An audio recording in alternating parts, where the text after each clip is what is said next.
శ్రీ మహాగణాధిపతయే నమః. శ్రీ మహాసరస్వత్యై నమః. శ్రీ గురుభ్యో నమః. గురు సంచారం మూలకంగా ఫలితాలు ఎలా ఉంటాయి అనే విషయాన్ని మనం చూసినట్టయితే, గురుగ్రహము ప్రధానమైనటువంటి గ్రహము, సంపూర్ణ శుభగ్రహము గురువు. కాబట్టి గురువు యొక్క సంచారం మూలకంగా జాతకుడిపైన చాలా ప్రభావము ఉంటుంది. అన్ని విషయాల లోపల కూడాను గురువు యొక్క సంచారము ప్రభావాన్ని సూచిస్తుంది.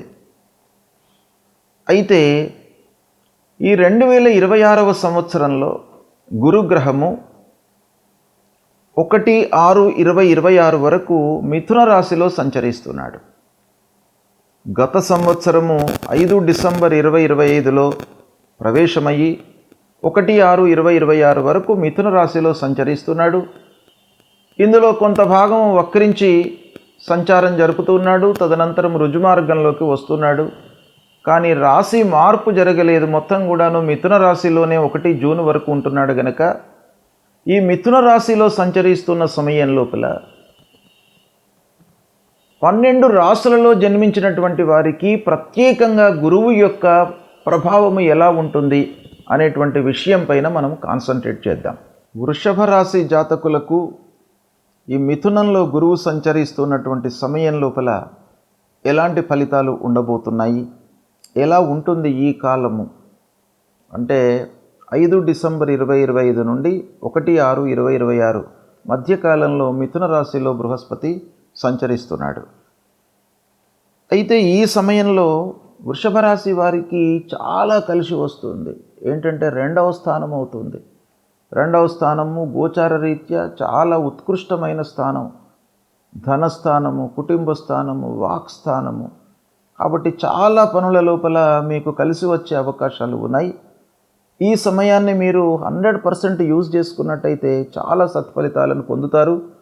భవిష్యత్తు లోపల ఒక మంచి మార్గానికి మీరు బాట వేస్తారు.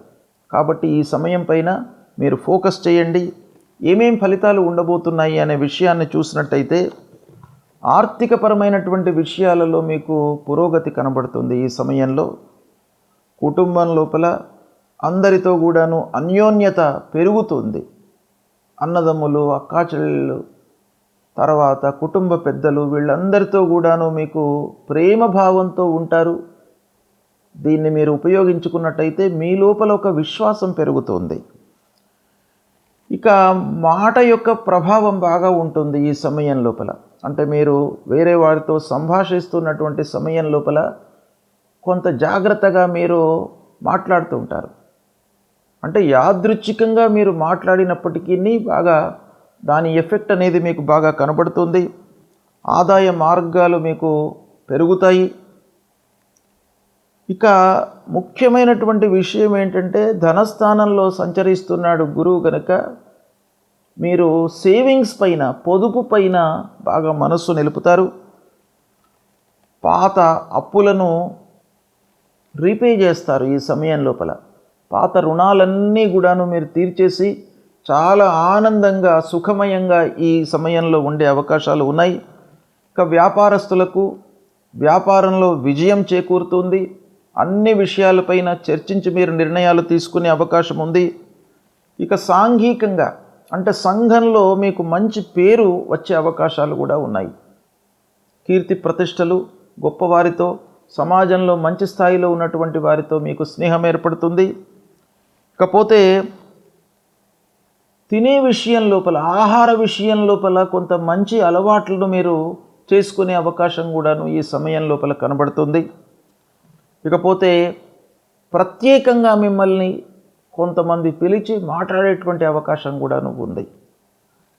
ఇక వృషభ రాశిలో జన్మించినటువంటి రైతుల విషయం మనం ఆలోచించినట్టయితే, వాళ్లకు కూడాను ఈ 2వ స్థానంలో గురువు సంచరిస్తున్నటువంటి సమయంలో చాలా లాభదాయకంగా ఉంటుంది.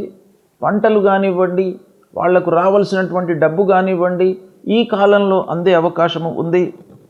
ఇక ఆస్తి వ్యవహారాల విషయం లోపల మీకు మంచి జరుగుతుంది.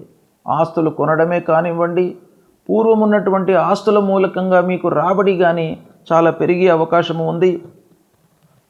ఇక మీరు ఆల్రెడీ ఇళ్ళు భూములు ఉన్నటువంటి వాళ్ళకు కూడాను దాని మూలకంగా మీకు రెవెన్యూ రావడం అనేటువంటిది కూడాను ఈ సమయం లోపల సంభవిస్తుంది. పూర్వం ఉన్నటువంటి కలహాలు తగ్గుతాయి. మంచి అన్యోన్యతతో ఆప్యాయతతో మీరు ముందుకు వెళ్ళే అవకాశాలు ఉంటాయి. వివాహ ప్రయత్నాలు కలిసి వస్తాయి. ఆ ప్రయత్నాలలో మీరు ఒక ఫాస్ట్గా నిర్ణయాలు తీసుకునేటువంటి అవకాశం కనబడుతుంది. చదువుకునేటువంటి వారికి విద్యార్థులకు కూడాను ఈ సమయం చాలా కలిసి వస్తుంది. హయ్యర్ ఎడ్యుకేషన్ కొరకై అన్నీ కూడాను మీకు అనుకూలిస్తాయి. ఇక ఉద్యోగం చేస్తున్నటువంటి వారి విషయం ఆలోచించినట్టయితే వాళ్ళ యొక్క స్కిల్స్ను యాజమాన్యము, హైయప్స్, అధికారులు అందరూ కూడాను గుర్తించే అవకాశాలు ఉన్నాయి. తద్వారా మీకు బోనస్ లభించే అవకాశాలు ఉన్నాయి. అంటే మీరు శాలరీ లోపల ఎన్హాన్స్మెంట్ అనేటువంటిది కనబడుతుంది. ఈ సమయం లోపల మీకు ఉన్నటువంటి స్నేహితుల యొక్క నెట్వర్క్ బాగా పెరుగుతుంది. అంటే చాలా మందితో మీరు సుహృద్భావంతో ఉండేటువంటి అవకాశం బాగా కనబడుతుంది. తల్లిదండ్రుల యొక్క ఆశీర్వాదము, ఆశీస్సులు మీకు ఈ సమయం లోపల బాగా వస్తాయి. ఇకపోతే కుటుంబం లోపల అందరి యొక్క సహాయ సహకారాలు ఉండడం మూలకంగా మీరు కొత్త పనులు, కొత్త వ్యవహారాలు, ఇళ్ళు కొనడం కానివ్వండి, భూములు కొనడం కానివ్వండి, వాటిపైన మనసు నిలిపే అవకాశాలు ఎక్కువగా ఉన్నాయి. న్యాయపరమైనటువంటి సమస్యల నుండి విముక్తులవుతారు. ఇక వ్యాపారస్తులకు ముఖ్యంగా పార్ట్నర్స్ యొక్క సహాయ సహకారాలు బాగా ఉంటాయి. స్నేహితులు, బంధువులు, ఆత్మీయులతో మీరు సుహృద్భావంతో ఉంటారు. విలువైన వస్తువులను, ఆభరణాలను లేదా విలువైనటువంటి ఏవైనా కూడాను వస్తువులను మీరు కొనేటువంటి అవకాశం బాగా కనబడుతుంది. ఇక సంగీతము, సాహిత్యము, కళలకు సంబంధించినటువంటి విషయాలలో మీకు మంచి అవకాశాలు లభించే సమయం ఇది. భార్యాభర్తల మధ్యన అన్యోన్యత ఉంటుంది. పిల్లల విషయంలో మీరు మంచి నిర్ణయాలు తీసుకుంటారు. ఓవరాల్గా ఈ కాలం లోపల అంటే 5 డిసెంబర్ 2025 నుండి 1/6/2026 మధ్య కాలంలో మీరు చాలా సంతోషంగా ఉంటారు. చాలా శ్రేయోదాయకమైనటువంటి పనులు చేస్తుంటారు. లాభదాయకంగా ఉంటుంది. రాబడి స్థిరంగా ఉంటుంది. చాలా సంతృప్తిగా ఉంటారు. ఆదాయము వ్యయం కంటే ఎక్కువగా ఉంటుంది. తద్వారా మీరు సంతృప్తిగా ఉండే అవకాశాలు ఎక్కువగా కనబడుతున్నాయి. ఓవరాల్గా మనం చూసినట్టయితే వృషభ రాశి వారికి ఈ మిథునంలో గురువు సంచరిస్తున్నటువంటి సమయము బాగా కలిసి వస్తుంది. దీన్ని మీరు ఉపయోగించుకున్నట్టయితే మీరు భావి జీవితం లోపల మంచిగా, అంటే ఒక ఉన్నతమైనటువంటి స్థానం లోపల సెటిల్ అయ్యేటువంటి అవకాశం బాగా కనబడుతుంది. సద్వినియోగపరచుకోండి. గురువు మిథున రాశిలో సంచరిస్తున్నటువంటి సమయం లోపల మన జన్మరాశికి 2, 5, 7, 9, 11 స్థానాలలో సంచరిస్తున్నట్టయితే, అంటే మన జన్మరాశి నుండి 2వ స్థానంలో కానివ్వండి, 5వ స్థానంలో కానివ్వండి, 7వ స్థానంలో కానివ్వండి, 9వ స్థానంలో కానివ్వండి, 11వ స్థానంలో కానివ్వండి సంచరిస్తున్నప్పుడు గురువు మనకు శుభ ఫలితాలను ఇస్తాడు. కనుక ఈ సమయంలో మనము గురువు విషయమై పరిహారం చేసుకోవాల్సినటువంటి అవసరం లేదు. కేవలం మీరు గురువును సందర్శించుకోవడము, నిత్యము పూజించేటువంటి దేవతను పూజించినట్టయితే మీకు సరిపోతుంది. ఇక 1, 4, 10, 12 స్థానాలలో సంచరిస్తున్నప్పుడు మధ్యమ ఫలితాలను ఇస్తాడు. మధ్యమ ఫలితాలు అనంటే మనము ఎఫర్ట్స్ పెడితే మనకు ఆ శుభం అనేటువంటిది మన వైపుకు వస్తుంది. అంటే స్కిల్స్ను ప్రదర్శించి ఎఫర్ట్స్ పెట్టి మనం పనులు చేసినట్టయితే సత్ఫలితాలను పొందుతాము మధ్యస్థంగా ఉన్నటువంటి సమయం లోపల. అయితే ఈ సమయంలో మనము కొన్ని పరిహారాలు చేసుకోవాలి. ఎందుకంటేను మనము శ్రద్ధతో పనులు చేయడానికి భగవంతుడి యొక్క అనుగ్రహం కూడాను కావాలి. ఆ శ్రద్ధ అనేటువంటిది మనకు కలగాలి. శ్రద్ధతో పనులు చేయాలి అని అంటే మనకు ఆ ఇంట్రెస్ట్ అనేటువంటిది రావాలి. కాబట్టి భగవంతుడి అనుగ్రహం కావాలి. ఇక అదేవిధంగా 3, 6, 8 స్థానాల్లో సంచరిస్తున్నప్పుడు ప్రతికూలమైనటువంటి ఫలితాలను ఇస్తాడు గురువు. కాబట్టి ఓవరాల్గా మనం చూసినట్టయితే మధ్యస్థంగా ఉన్నప్పుడు, ప్రతికూలంగా ఉన్నప్పుడు తప్పకుండా మనం పరిహారాలు చేసుకోవాలి. అయితే గురువు విషయంలో మనం ఏం పరిహారం చేసుకోవాలి అనే విషయాన్ని మనం చూసినట్టయితే, గురువు సంబంధించినటువంటి మూలమంత్రం ఉంటుంది.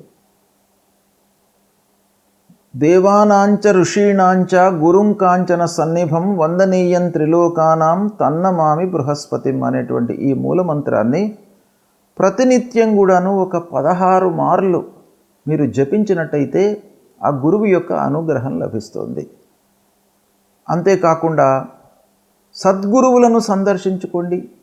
దత్తాత్రేయ స్వామి దేవాలయానికి వెళ్ళి ఆ భగవంతుడి యొక్క అనుగ్రహాన్ని పొందండి. దక్షిణామూర్తి స్తోత్ర పారాయణాన్ని చేయండి. అన్నిటికంటే ముఖ్యమైనటువంటిది గురువు యొక్క అనుగ్రహం రావడానికి తల్లిదండ్రులను సేవించండి. మాతృదేవో భవ పితృదేవో భవ అన్నారు. కాబట్టి తల్లిదండ్రులే మనకు గురువులు, తల్లిదండ్రులే భగవంతుడు. కాబట్టి తల్లిదండ్రులను ప్రతినిత్యం కూడాను సేవించడము, వాళ్ళ యొక్క బాగోగులు తెలుసుకోవడము, వాళ్లకు కావలసినటువంటి పనులను చేసి పెట్టడము, వాళ్ళ యొక్క మనస్సును నొప్పించకుండా వాళ్ళను సంతృప్తిపరిచినట్టయితే మీకు తప్పకుండా ఆ తల్లిదండ్రుల యొక్క అనుగ్రహం లభిస్తుంది. తద్వారా భగవంతుడి యొక్క అనుగ్రహం కూడాను మీకు లభిస్తుంది. కనుక అందరూ కూడాను గురువు ప్రతికూలంగా ఉన్నప్పుడు మీరు తల్లిదండ్రులను సేవించండి. వాళ్లకు కావలసినటువంటి విషయాలపై మీరు మనస్సు నిలపండి. తద్వారా మీకు శుభం జరుగుతుంది. శుభం.